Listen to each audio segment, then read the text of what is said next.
সুপ্রিয় দর্শক, আসসালামু আলাইকুম। আপনাদের সবাইকে স্বাগত জানাচ্ছি। এখনকার আলোচনা আপনাদের সঙ্গে আছি আমি সিরাজুল ইসলাম। দর্শক, ইরানে একটি ভূমিকম্প হয়েছে, 5 মাত্রার ভূমিকম্প, এবং এই ভূমিকম্প নিয়ে ভিন্ন কিছু জল্পনা ছড়িয়েছে। ভূমিকম্পের যে মূল কেন্দ্র ছিল, সেই কেন্দ্রের এলাকায় আমেরিকার একটি MQ-9 ড্রোন ভূপাতিত করা হয়েছে। এই যে ভূমিকম্পের যে কেন্দ্রস্থল, সেই জায়গায় মার্কিন ড্রোন কী করছিল এবং কেন গেল, এটা কিন্তু আর এক বড় প্রশ্ন। এবার সে আরও মজার কয়েকটা খবর আছে। সৌদি আরবকে আমেরিকা ইউরেনিয়াম এনরিচ করার অনুমতি দিচ্ছে, তার মানে পরমাণু কর্মসূচি এবং ইউরেনিয়াম এনরিচ করবে, সেটা কোনো সমস্যা না। সমস্যাটা কিন্তু ইরানের সাথে, ইরান করলে সমস্যা। এপাশে কুয়েত এবং দুবাই বিমানবন্দরে মানুষের হাজার হাজার মানুষের ভিড়। এই দুই দেশ ছেড়ে মানুষ পালাতে চায়। আরেকটা খবর হচ্ছে, আমি শুধু শিরোনাম বলছি, আরেকটা খবর হচ্ছে ইরানের দ্বারা কবিন একটা পরমাণু বিদ্যুৎ কেন্দ্র নির্মাণাধীন, সেই বিদ্যুৎ কেন্দ্রের নির্মাণের জায়গায় হামলা চালিয়েছে আমেরিকা।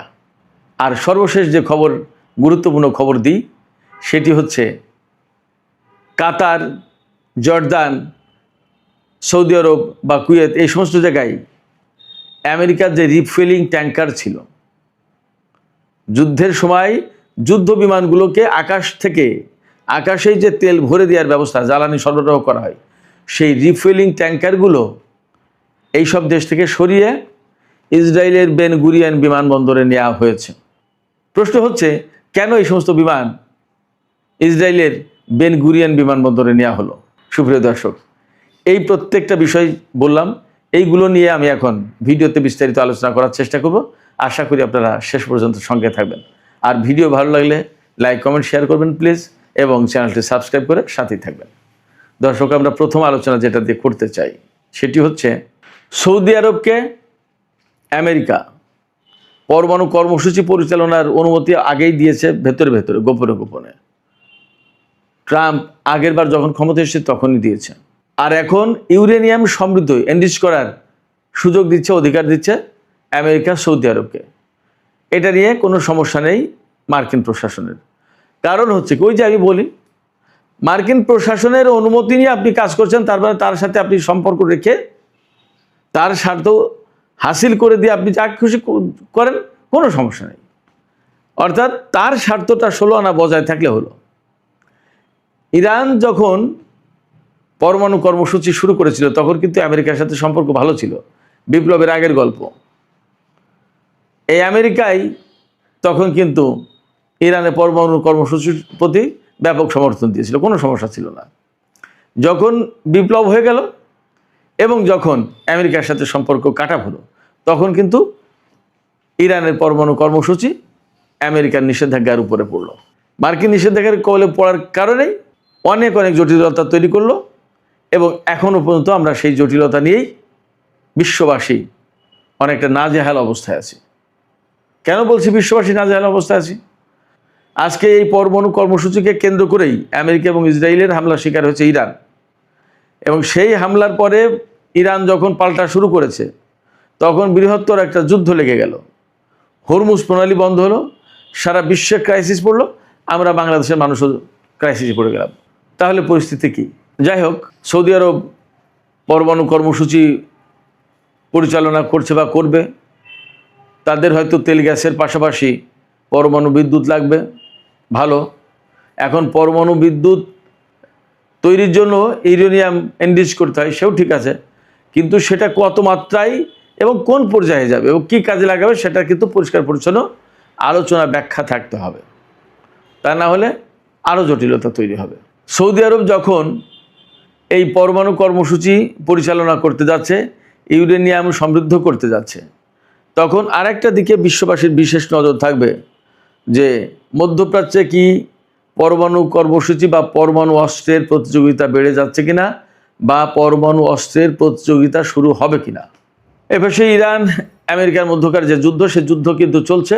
গত রাতেও কম বেশি যুদ্ধ হয়েছে, তবে যতদূর তা বুঝতে পারছি যে আগের রাতের চেয়ে যুদ্ধের মাত্রাটা কম, এবং ইরানের পক্ষ থেকে পরিষ্কার করে বলা হয়েছে ইরানের বেসামরিক কোনো লক্ষ্যবস্তুতে যদি আমেরিকা বা কেউ হামলা চালায়, বিশেষ করে দুবাই যদি এ ব্যাপারে কোনো রোল প্লে করে, তাহলে দুবাইয়ের যে আন্তর্জাতিক বিমানবন্দর, জেবাল আলী সমুদ্র বন্দর, ফুজাইরা বন্দর এবং আবুধাবির বিমানবন্দর, এ সমস্ত সব কিছু একদম ধ্বংস করে দেবে ইরান একদম পরিষ্কার বলেছে।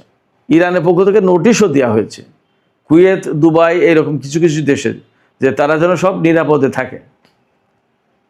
আমেরিকা যদি ইরানের বৃহত্তর বেসামরিক অবকাঠামোর উপর হামলা চালায়, তাতে যদি কুয়েত যোগ দেয়, তাতে যদি বাহরাইন যোগ দেয়, তাতে যদি সংযুক্ত আরব আমিরাত যোগ দেয়, বা এই সমস্ত দেশ থেকে হামলা চালানো হয়, মার্কিন বাহিনী যদি চালায়, তাহলে ইরান কিন্তু এই সমস্ত দেশের বেসামরিক অবকাঠামোর উপর হামলা চালাবে। এর ভিতরে কিন্তু পাল্টাপাল্টি হামলা হয়েছে। ইরানের পানি সংরক্ষণাগারে হামলা চালিয়েছে আমেরিকা।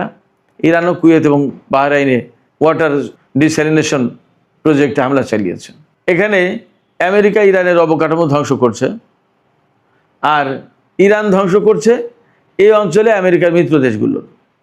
মাঝখান থেকে একদম নিরাপদ থেকে যাচ্ছে আমেরিকা। এখানে মধ্যপ্রাচ্যের দেশগুলোর বোঝা উচিত, বা তাদের কৌশল ঠিক করা উচিত, যে আসলে অঞ্চলের স্বার্থ দেখবে নাকি আমেরিকার স্বার্থ দেখবে, ইরানের সাথে শত্রুতা করবে নাকি মিত্রতা করবে। এই সমস্ত নতুন করে ভাবার মনে হয় সময় এসেছে।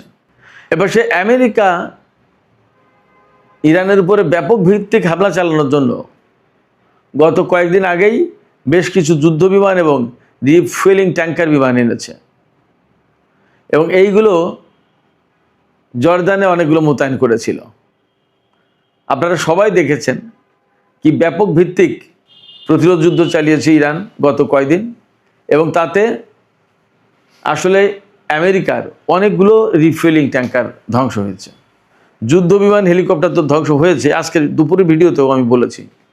এই যে রিফুয়েলিং ট্যাঙ্কার ধ্বংস হয়েছে, এক একটা বিমান তো অনেক বড় বড় এবং বিরাট ব্যাপার, কৌশলগত দিক দিয়ে খুবই গুরুত্বপূর্ণ। একটা রিফুয়েলিং ট্যাঙ্কার কয়েকটা যুদ্ধ বিমানকে জ্বালানি সরবরাহ করতে পারে আকাশে। আবার এত বড় বড় বিমান তো অনেকগুলো রাখাও মুশকিল। সেক্ষেত্রে অল্প সংখ্যক বিমান অধিক সংখ্যক বিমানকে যুদ্ধক্ষেত্রে তেল সরবরাহ করার ব্যবস্থা করে থাকে। এর ভিতরে দেখা যাচ্ছে যে ইরানের ড্রোন এবং ক্ষেপণাস্ত্র হামলায় অনেকগুলো বিমান নষ্ট হয়ে গেছে। এই রিফুয়েলিং KC-135 এবং KC-46 এই মডেলের বিমান। এখন বিমানগুলোকে বাঁচানোর জন্য ইসরায়েলের বেন গুরিয়ন বিমানবন্দরে নিয়ে যাচ্ছে আমেরিকা। কারণ কি, এই মুহূর্তে ইসরায়েলের সাথে ইরানের কোনো যুদ্ধ হচ্ছে না। এই যে ইসরায়েলের সাথে ইরানের যুদ্ধ হচ্ছে না, এই সুবিধাটা নিয়ে আমেরিকা ইসরায়েলের বিমানগুলো রাখতে চায়, যাতে ইরান ওখানে তো আর হামলা চালাবে না। মধ্যপ্রাচ্যের এই সমস্ত দেশগুলোর উপরে কেন ইরান হামলা চালাচ্ছে, মার্কিন ঘাঁটিগুলোর উপর হামলা চালাচ্ছে কেন?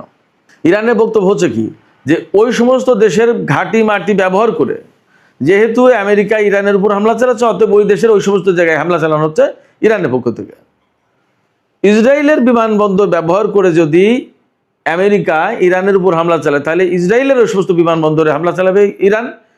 তাতে ইরানের ভয় পাওয়ার কোনো কারণে ভয় পাবে না, এবং এ নিয়ে কোনো সিদ্ধান্তহীনতায় ভুগবে না। আমার ব্যক্তিগত পর্যবেক্ষণ বা ব্যক্তিগত অভিমত এটা। আপনারা কি মনে করেন আপনারা বলতে পারেন দর্শক। তো যখন ইসরায়েলের বেন গুরিয়ন বিমানবন্দর হোক আর অন্য কোনো বিমানবন্দর হোক, যে বিমানবন্দর থেকেই হোক না কেন, যুদ্ধের কাজে এই সমস্ত বিমানকে ব্যবহার করা হবে, তখন কিন্তু ইরান ঠিকই তার উৎসে আঘাত হানবে। তাহলে আবার নতুন করে ইসরায়েলের এই যুদ্ধে প্রকাশ্যে জড়িয়ে পড়ার একটা প্রশ্ন কিন্তু বা সম্ভাবনা, আশঙ্কা তৈরি হচ্ছে। চলমান যুদ্ধের ভেতরে গত পরশুদিন ইরান সতর্ক